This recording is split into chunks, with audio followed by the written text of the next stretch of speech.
ஆத்தா திருமணி ஆத்தா, நான் கும்பிட்ட சாமி. சின்ன பெருசாக்குவீங்களா சாமி? ரொம்ப நாளா சின்னதாவே இருக்கு சாமி. கேட்ட கேள்வி உண்மை. எங்கடா பிடிச்சிக்க இந்த ஆளெல்லாம் பையலப்பா சோப்பு இல்லாம வந்துட்டேன். இவன் எங்க தம்பி இளையவன். உங்க 2 பேருக்கு இடையில உள்ளவனா இல்ல கடைசியா? நடுவுல ஈ மொய்க்கு மறைச்சிருக்காங்க. வேடிக்கையான மனிதர்கள். என்ன பண்றது, இவ்வளவு பெரிய வேஷம்லாம் இந்த வயசுல போறானா, தன்னுடைய உடல் குடும்ப நிலை சரியில்லாத காரணத்தினால் எனது அருமை மாப்பிள்ளை குடும்பத்துடைய சூழ்நிலை தருகி என் முன்பு மாப்பிள்ளையின் அணிக்கு வந்த பையன் இன்னைக்கு வரைக்கும் என்னைக்கு வந்தானோ அன்னையிலிருந்து அங்கே தான் தங்கியிருக்கிறான். எப்படியாவது இந்த பையனை நம்ம பெரிய ஆளாக்கி, எத்தனை பேரை பெரிய ஆக்கிவிட்டோம். நன்றி மறப்பது நன்றென்று, நன்றி அல்லது அன்றே மறப்பது நன்று சொல்லுவது போல என் மாப்பிள்ளை அணிக்கு வந்தவர்கள் இது வரைக்கும் யாரும் கெட்டு போனதில்லை. இன்னைக்கு எல்லாருமே நல்லா இருக்காங்க. இந்த வருஷம் தான் எனக்குலாம் குறைச்சி. போன வருடம் அதுக்கு முதல்லாம் நான் என்னுடைய மாப்பிள்ளை நாடகம் 170 நாடகம் ஆடுவேன் வருஷந்தோறும். அதனால இந்த பகுதியில் நான் வர முடியலை. மாப்பிள்ளையுடைய நாடகம் இந்த கருணை உள்ளம் எவனுக்குமே கிடைக்காது.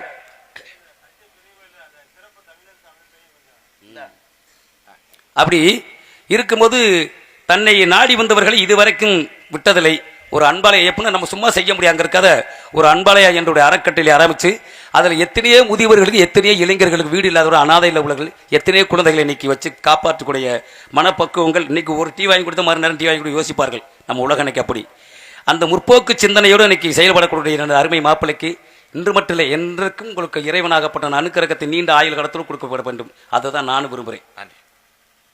அப்போ இந்த பூச்சண்டிக்கு பிடிச்சிங்க 250 ரூபா சம்பளம். ஏன் எவ்வளவு?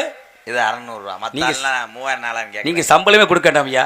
3 பேரும் உணவுகள் வயிறு நிறைய சாப்பாடு சொல்றேன். அவங்க தானே அன்பாளி சொத்துக்கே சொந்தக்காரங்க சொத்துக்கே சொந்தக்காரங்க இவங்க தான். அதனால அவனுக்கு சிறுசா இருக்கான்.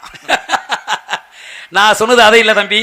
உங்களுடைய அறிவையும் ஆற்றலையும் செய்யக்கூடியவன், சிறுசை பெருசாக்கக்கூடியவன், அறிவை ஆற்றலையும் பெருசா சிறுசாக்குவேன், கூடு விட்டு கூடுவாயக்கூடியவன், தண்ணி மேல நடக்கக்கூடியவன். இவ்வளவு பெரிய வித்தக்காரன் நான் நாரதர் மகரிஷி.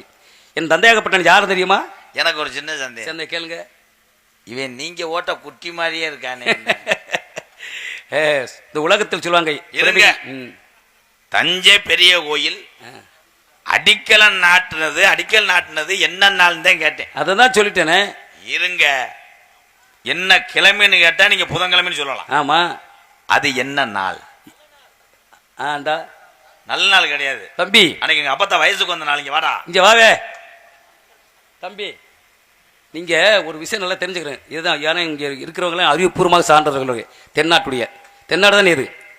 இப்ப சோழ நாட்டிலே 1108 சிவதலங்கள் இருக்கு. சோழ நாட்டிலே 1108 சிவதலங்கள் இருக்கு. இருங்க சொல்லிடுறேன், அப்புறம் நீங்க பேசுங்க. அப்படி இருக்கும்போது யார் தென்னாட்டுடைய சிவனே போற்றி எந்நாட்டவர்க்கும் இறைவா போற்றுன்னு சொன்னாங்க? எதுக்கு சொன்னாங்க? நல்லா யோசிக்கிறதெல்லாம். சோழ நாட்டில் 1108 சிவதலங்கள் இருக்குங்க.